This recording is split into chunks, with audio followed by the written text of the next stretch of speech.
नमस्कार साथियों, all India medical students association United से राष्ट्रीय अध्यक्ष भरत बेनीवाल आप सभी को नमस्कार करता हूं। क्रांतिकारी इकबाल पेश करता हूं। जैसा कि आप सभी को मैंने पहले ही बता दिया था, 2 दिन पहले जो वीडियो लाइव किया था मैंने, उस वीडियो में आप सभी को बता दिया था कि मैं दिल्ली जाऊंगा। 30 तारीख को मेरा अपॉइंटमेंट है सुबह का, और मनसुख मांडवीय जी जो है उनसे आज सुबह अपॉइंटमेंट हुआ। सुबह जल्दी वो मिले हमसे। हम लोग सुबह 6:30 बजे ही यहाँ पधार गए थे, और 7-1 बजे के करीब उन्होंने हमें समय दिया, और करीब 15 से 20 मिनट के बीच में उन्होंने हमें सुना। और इतना अहम आज काम था उनका, जो वीसी थी मुख्य रूप से, और वीसी के बाद उनको क्या है जयपुर भी जाके आना था, बाई फ्लाइट वो गए थे, और सारी चीज़ें उन्होंने रखनी थी। मुख्यमंत्री जी के सामने भी सारी चीज़ें रखी। जो बजट था, जो 5 टोटल 15 मेडिकल कॉलेजेस खुलने हैं अभी राजस्थान में, और उन सभी मेडिकल कॉलेजेस के बजट के लिए स्पेशली जो एक आज बैठक हुई थी, उसमें मुख्य रूप से वो उन्होंने ये हमें बोला कि मुख्य रूप से जो बजट के लिए हमें बोला गया, उस बजट में जो फर्स्ट चीज़ थी, पहले तो हमने सुबह उन्हें सारी बातें बताई। सुबह सारी बातें बताने के बाद लगभग 15 मिनट की बातों में जो बातें हुई वो मैं आपको स्पष्ट कर देता हूँ। उसके अलावा जो दूसरा आपको मैं बता दूँ, सेकेंड चीज़ जो चीज़ थी वो ये थी कि जो मैडम थी एनएचएम विभाग की, जो मिनिस्टर हैं एनएचएम राज्य मंत्री, केंद्रीय राज्य मंत्री भारती मैडम, उनसे भी हमारी उसके बाद मीटिंग हुई, तो दोनों से ही समय मिला। और जो उसके बाद जो निष्कर्ष निकल के आए वो मैं आपको बता देता हूँ। प्लस दूसरा, अभी वापस हमें समय दिया गया है मिलने के लिए, क्योंकि पूरे मुद्दे सॉल्व अभी तक नहीं हुए हैं। जो सारी बातें एकदम करीब से एक चीज़ को हम लोग फाइल पुटअप कराने थे, दस्तावेज भी मुझे कुछ एक जमा कराने थे, सैलरी के जो दस्तावेज थे वो भी अभी कम्प्लीटली हमने जमा नहीं कराए थे। सारे स्टेटों के हम लोग ले रहे थे कि अदर स्टेटों का और राजस्थान का जो कंपैरिजन है वो हम लोग इनके सामने पूरा रख रहे थे। तो कुछ डॉक्यूमेंट्स की कमी रही थी, तो कुछ साथियों ने मुझे डॉक्यूमेंट्स भी उपलब्ध कराए, उसके लिए धन्यवाद। और लेकिन जैसे पंजाब में अभी चंडीगढ़ में आंदोलन हुआ, जस्ट डबल हुई सैलरी 2 दिन के लिए पहले, उसमें भी जाके आए थे काफ़ी समय पहले अभी, और उसमें आंदोलन में पॉजिटिव रहा सब कुछ। साथियों, अब मैं आप लोगों को विस्तृत रूप से इस बारे में पूरा बता देता हूँ।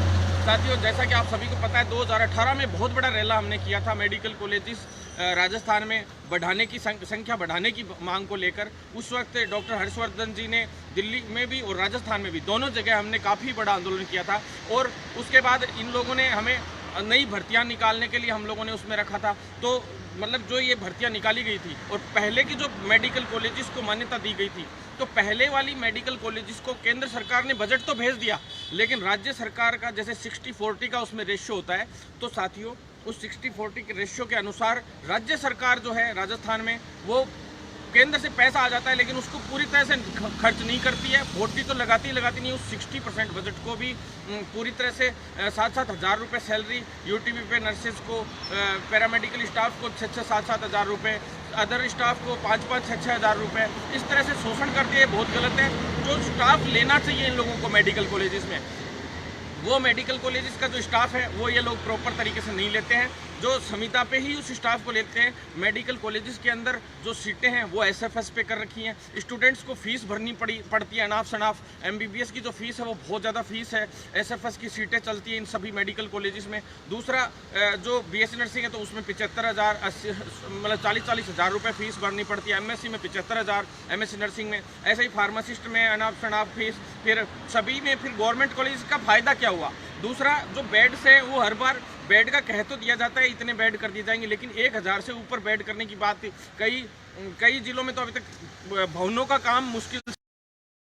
जो मेडिकल कॉलेजेस हमारे राजस्थान में अलॉट हुई थी उनका बजट भेज दिया गया। अब जैसे नई 400-500 मेडिकल कॉलेजेस का बजट है, तो वो मेडिकल कॉलेजेस का जो बजट था वो अभी भी पूरा भेज दिया गया। 150 करोड़ रुपए पर भवन, हर एक भवन का लगभग 150 करोड़ के लमसम जो बजट है भवन निर्माण का वो रहा है। दूसरा, सारी चीज़ों के लिए हमने आज बताया कि भाई संविदा पे भर्ती नहीं होनी चाहिए इसमें, सुबह इसलिए मिले कि भी आज मीटिंग थी, मान लो, तो बाद में तो मीटिंग शुरू होनी थी, तो उनको ताज़ा याद दिलाना ज़रूरी था। इससे पहले भी मैं मनसुख मांडविया जी से और जो मैडम है भारती प्रवीण परमार मैडम है, जो मंत्री हैं दोनों हमारे केंद्रीय, एक तरीके से एक केंद्रीय कैबिनेट मंत्री और एक राज्य मंत्री है, जो एनएचएम भी संभालती है मैडम, तो एनएचएम संभालती है मुख्य तौर पे। तो उन लोगों को पूरी विस्तृत रूप से हमने आज वापस से बताया था कि वो बात मुख्यमंत्री जी तक भी पहुंचे राजस्थान में कि भाई जब बजट दिया जा रहा है तो उसमें से भी इसके स्पेशल मांडवी जी ने जो मिले हैं, अब आज मुख्यमंत्री जी से बाई फ्लाइट वो गए थे बाद में, और मुख्यमंत्री जी से भी मिले अभी राजस्थान में आज, तो चिकित्सा मंत्री उनसे भी मिले थे, अखिल अरोड़ा जी से भी मिले हैं, वो सीएस निरंजन आर्य जी से भी मिले, सभी लोग वहाँ मौजूद थे, तो उनसे आज मिलने भी जा रहे थे। तो हमें पहले से पूरी बात की सूचना थी, तो हमने सुबह ही उनको आज यहाँ पे दिल्ली में अवगत करवाया, और उस पर धन्यवाद देता हूँ। उनके पीए साहब से मेरी बात हुई अभी मांडवी जी के, तो उन्होंने कहा है कि हमने पूरी बात रख दी है और इसका जल्द ही निस्तारण किया जाएगा कि सभी को अच्छी सैलरी मिले मेडिकल कॉलेजेस के हिसाब से। दूसरा साथियों, जो आप लोगों से मैं कहना चाहता हूं कि जो दूसरा मुख्य रूप से मुद्दा था, एक जो सीएचओ की जो एमपी का मामला चल रहा था, उसके लिए कल और परसों 2 दिन अभी रुके हुए हैं।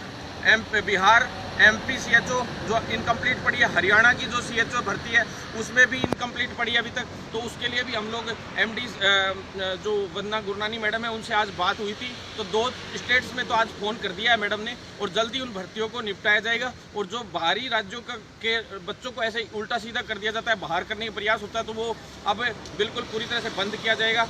इस पॉजिटिव तरीके से उनको अभी आगे रेस्पॉन्स मिलेगा और बहुत जल्द ये प्रक्रिया पॉजिटिव तरीके से आगे बढ़ेगी। और उन अभ्यर्थियों को जिनको बाहर करने के प्रयास हो रहे हैं उनको ये है कि उन्होंने कहा है कि भाई हम लोग काफ़ी उनको सुरक्षा देंगे और उनको पॉजिटिव तरीके से वहाँ पे आगे जो है रेस्पॉन्स मिलेगा, ऐसा उन्होंने आश्वासन दिया है। बाकी जो एक मुख्य रूप से जैसे हरियाणा सीएचओ है उसके लिए चौटाला जी ने भी फ़ोन किया था, तो उनसे भी हम अभी मिलेंगे।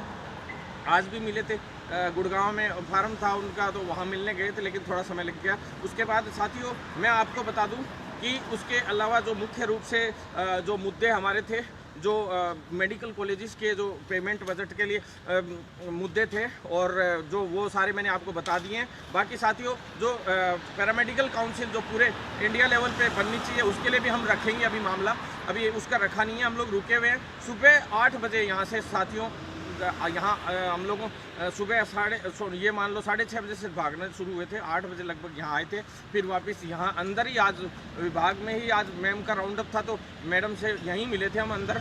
ये निर्माण भवन है साथियों, दिल्ली निर्माण भवन, जहाँ से पूरे भारत की जो मेडिकल सेवाएं हैं वो लगातार यहाँ से ही चलती हैं, और सारा बजट सारी चीज़ें यहीं से होती हैं। तो यहाँ पे जो राजेश भूषण जी हैं हेल्थ सेक्रेटरी, उनसे भी हम अंदर मिले थे, और जो भारती मैडम से भी अंदर ही मिले थे, वंदना गुरनानी मैडम से भी हम मिले। तो साथियों जो अपॉइंटमेंट दिलवाया जो मुख्य रूप से मांडविया जी ने कह के सुबह, तो उसके लिए हम उनको धन्यवाद भी देते हैं, और उन्होंने हमारा मामला मुख्यमंत्री जी तक ये भी धन्यवाद देते हैं। और इसमें पॉजिटिव तरीके से आगे जो बढ़ रहा है मामला, उस मामले को मजबूती से आज पैरवी की, उसके लिए भी हम उनको धन्यवाद देते हैं। साथियों बाकी जो कुछ पॉइंट्स रह गए हैं उन पर कल मैं दोबारा हो सकता है आपको लाइव आके बताऊँगा, और जो 1-2 लोग हैं कल या परसों 1-2 दिन में मैं आपको बता दूंगा साथियों। तो जो 10,000 का एक मुद्दा था, जो फीस सभी अभ्यर्थियों को जो अभी सीएचओ कर रहे हैं, सीसीएच जो कोर्स कर रहे हैं, उनके 10,000 वाला मामला भी मैंने यहाँ भी रखा है, ताकि हमने कहा है कि जब मेडिकल कॉलेजेस हैं तो वो नर्सिंग कॉलेजेस हैं, तो उनको प्राइवेट नर्सिंग कॉलेजेस हैं, तो वो लोग कह रहे हैं कि भाई हमें मिलना चाहिए। हम लोग कह रहे हैं कि हमारे स्टूडेंट्स को, जो एक तरीके से सीसीएच के स्टूडेंट्स और सीएचओ के चयनित अभ्यर्थी हैं, उनको मिलना चाहिए। तो साथियों उसके लिए सीएस साहब ने भी लेटर भेज दिया था, उसके लिए वैभव गलेरिया जी ने भी विभाग को पत्र भेज दिया, और अब यहाँ से भी हमने पत्र आज भिजवा दिया है इन लोगों को भी इस पॉइंट पे बिल्कुल पूरी तरह से कमेटी बिठा के और तुरंत प्रभाव से निर्णय लिया जाए। अब तक कॉलेजों को बजट इसीलिए नहीं भेजा गया है कि इस पॉइंट पे अभी निर्णय होना है साथियों, तो इसी के लिए हमारा संघर्ष निरंतर जारी है। और भी कई पॉइंट्स हैं ऐसे जिन पे हम लगातार आप लोगों के लिए संघर्ष कर रहे हैं। म्यूचुअल ट्रांसफर्स हैं, उनके लिए भी हम प्रयासरत है। जल्दी आप लोगों की लिस्ट कहा है, इन्होंने आश्वासन दिया है कि भाई म्यूचुअल ट्रांसफर्स की लिस्ट तो 8-10 दिन में भी अगर जारी होती है तो कोई दिक्कत नहीं है, लेकिन जारी कर दें जिससे रिलैक्सेबल रहे। जब हमारे साथियों को नज़दीकी सेंटर मिल गए तो उनको हॉस्टल में रहने की आवश्यकता कहाँ आ गई। तो इस तरह की हमने सारी बातें रखी थी मैडम के सामने कि भाई जब समीपवर्ती कॉलेज ही मिल गया तो वो हॉस्टल में क्यों रहेगा। दूसरा कई और चीज़ें हैं साथियों जिनकी वजह से मैं आपको बताऊंगा और बाकी आपको वीडियो में सारी अवगत करा दी जाएंगी जो भी चीज़ें बच गई हैं साथियों। बाकी मुख्य रूप से जो झुंझुनू मेडिकल कॉलेज और जो अदर मेडिकल कॉलेज है 2-3 जिनका अभी तक बजट भी नहीं हो पाया था, वो बजट के लिए भी जल्द से जल्द हो जाए। और जो पुरानी मेडिकल कॉलेजेस हैं उनके बजट अभी छोटे मोटे जो पेंडिंग थे वो भी तुरंत प्रभाव से इनको दिए जाएँ। खास करके संविदा प्रथा इनमें बंद हो, स्थायी भर्तियाँ आएँ, लिखित परीक्षा से नई भर्तियाँ आएँ, ये बातें रखी जाए। जो केंद्रीय स्वास्थ्य मंत्री है उनके द्वारा राज्य सरकार को, राजस्थान सरकार को पॉजिटिव तरीके से रखी जाए, मजबूती से रखी जाए। क्योंकि अभी पुरानी मेडिकल कॉलेज में नर्सिंग ट्यूटर की हो, चाहे नर्सिंग ऑफिसर्स की हो, फार्मासिस्ट की हो, पैरामेडिकल की, सभी की भर्ती अभी तक खाली पड़ी है।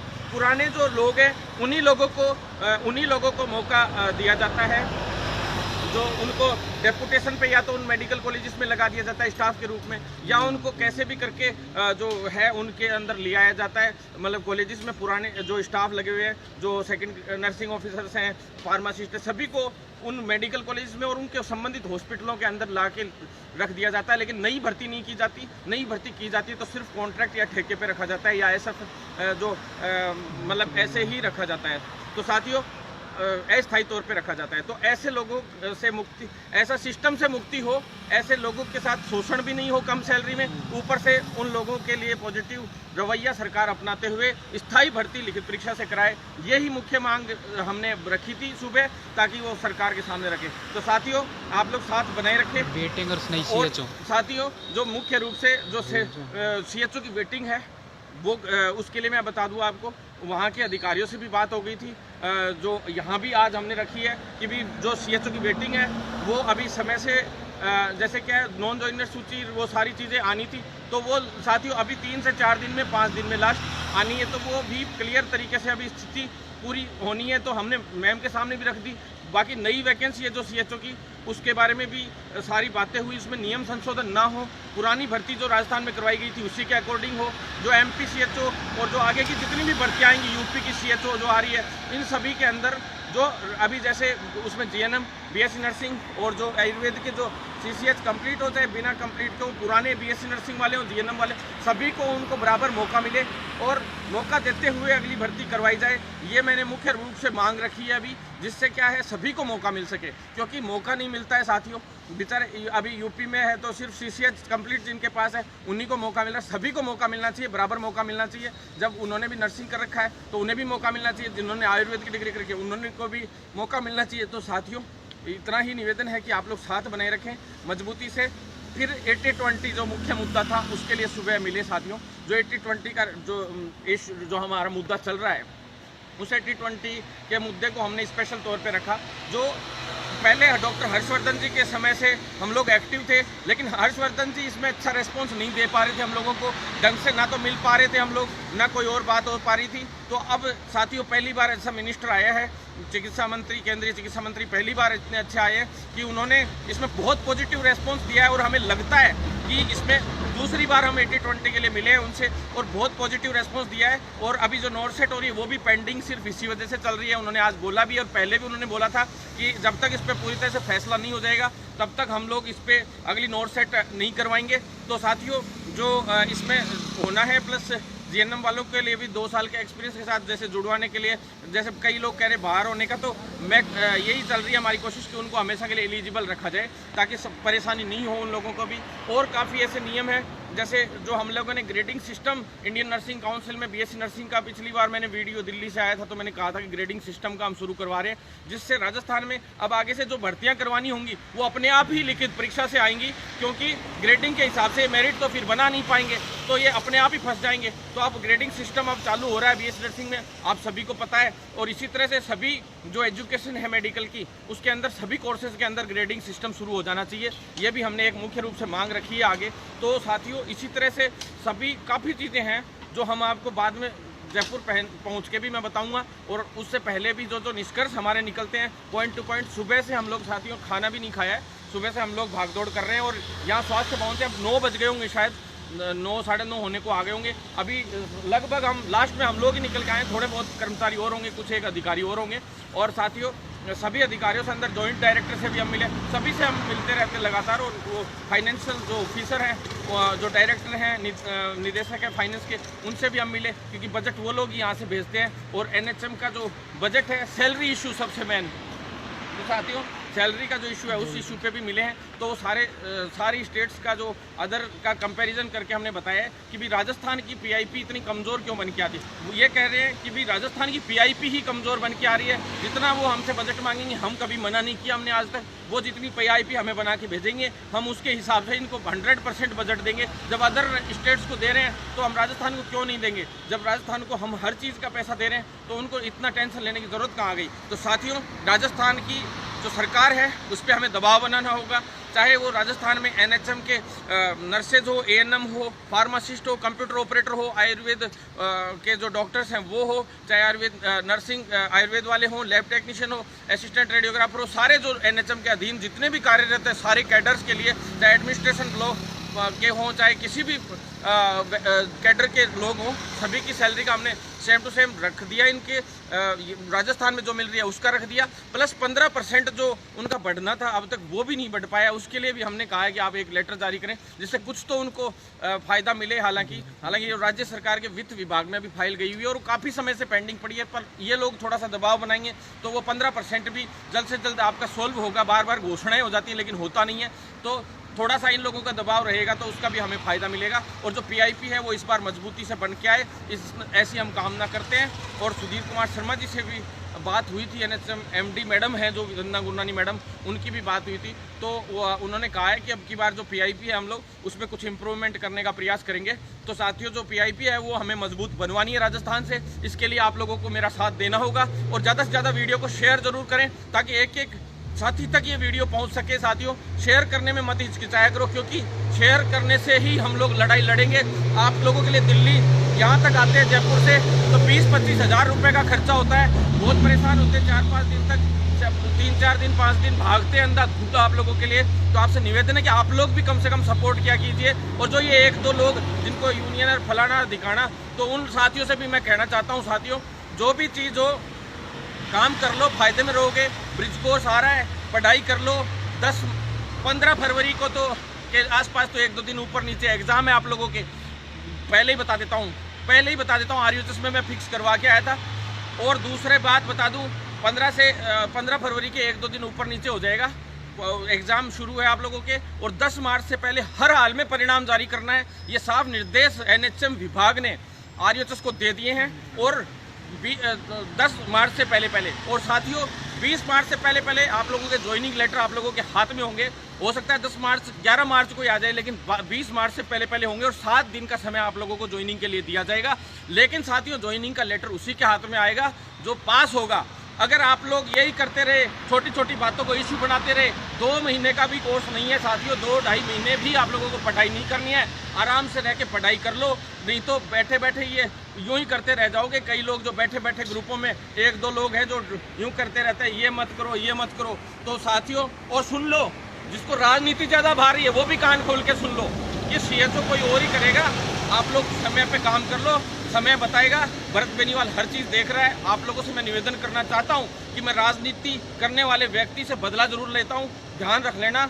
हर एक व्यक्ति साथ बना ले, फायदे की बात मैं बता रहा हूं आप लोगों को। हम लोग जब दिल्ली तक, यहाँ तक आप लोगों के लिए आ सकते हैं तो हर तरीके से आप लोगों का साथ दे सकते हैं, तो आप लोगों को नौकरी दिलवाने का काम कर सकते हैं। तो आप लोगों के जो हमारे साथ राजनीति करेगा, अंदर से तो खीस उठेगी बहुत भयंकर। बहुत मेहनत कर रहे हैं, अंदर से आग लग जाती है जब कोई आदमी 2 करोड़ की राजनीति करता है। तो साथियों, मैं कह रहा हूँ आप लोगों से, साथ बनाए रखें।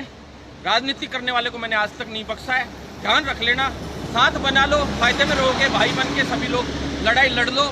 और सबसे मुख्य बात, अब आखिरी, आप लोगों के लिए NHM MD मैडम को स्पेशली मैंने बोल दिया है कि राजस्थान के CHOs भी, जैसे मैं पहले दूसरे वालों को यहाँ परमानेंट करवाने के लिए आया था और उनको 5 साल के अंदर अंदर परमानेंट करने की गाइडलाइन जो जारी हुई थी 2-3 स्टेटों में, और जम्मू कश्मीर वाला काम अपन ने सबसे पहले किया था, उसी प्रकार से राजस्थान के भी जब 5 साल का आप बॉन्ड पेपर भरवा रहे हो, साफ साफ कहा है मैंने NHM MD मैडम को कि जब 5 साल का आप बॉन्ड पेपर भरवा रहे हो तो फिर 5 साल बाद ये कहाँ जाएंगे, तो इनको परमानेंट करके बोल दीजिए साफ साफ।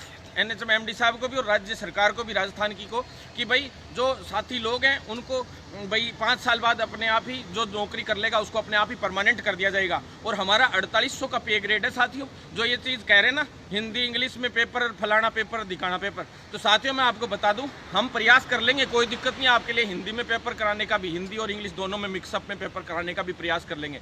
लेकिन you are a junior doctor, okay, और आप लोगों को अपनी पोस्ट को समझना चाहिए, अपने कैडर को समझना चाहिए, उसके सम्मान को समझना चाहिए। और उसको सम्मान को समझते हुए, कोई बड़ी इंग्लिश नहीं है, आप लोगों को भी सबको पता है नॉर्मल इंग्लिश यूज़ होती है। अगर आप लोगों को नॉलेज है और आपने एक लाइन में उस चीज़ को लिख दिया तो अपने आप उसको थ्योरिकली सब समझ जाते हैं, टीचर्स भी समझ जाते हैं, सब लोग समझ जाते हैं। इंग्लिश, हिंदी, यही छोटी छोटी चीज़ों को लेके बैठ गए। तो साथियों ये चीज़ें लेने की ज़रूरत नहीं है। अभी केंद्रीय लोक निर्माण भवन यानी स्वास्थ्य भवन से हम लोग लाइव थे, और साथियों आप लोगों के साथ बने रहेंगे।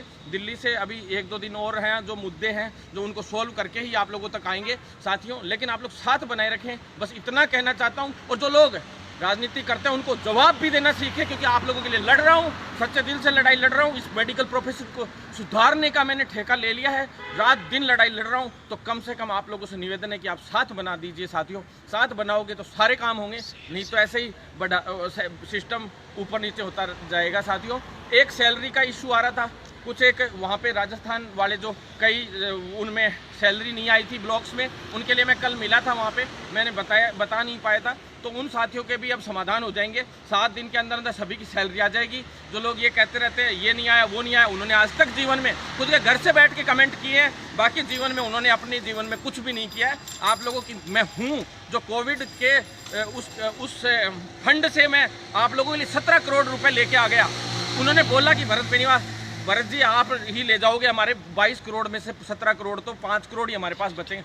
वो जब दिलवा लाया तुम लोगों का पूरा फंड मैं भिजवा चुका हूँ। अब जो ब्लॉक और CMHO लेवल पे जो आप लोगों के पैसे अटक रहे हैं, उसमें तो देखिए साथियों, मैं तो CMHOs पर इन पर दबाव भी बनवा सकता हूँ, ऊपर से आधिकारिक लेवल से, और वहाँ पे डायरेक्ट उनको फ़ोन करके मैं दबाव बना रहा हूँ। सारी जगह से हम कोशिश कर रहे हैं। धीरे धीरे एक एक लोग की सैलरी आ रही है, 1-आध महीने की किसी की पेंडिंग भी है, तो वो भी जल्द आ जाएगी। मत टेंशन लो आप लोग, बस आप लोग अपने कोर्स पे ध्यान दो, पढ़ाई पे ध्यान दो।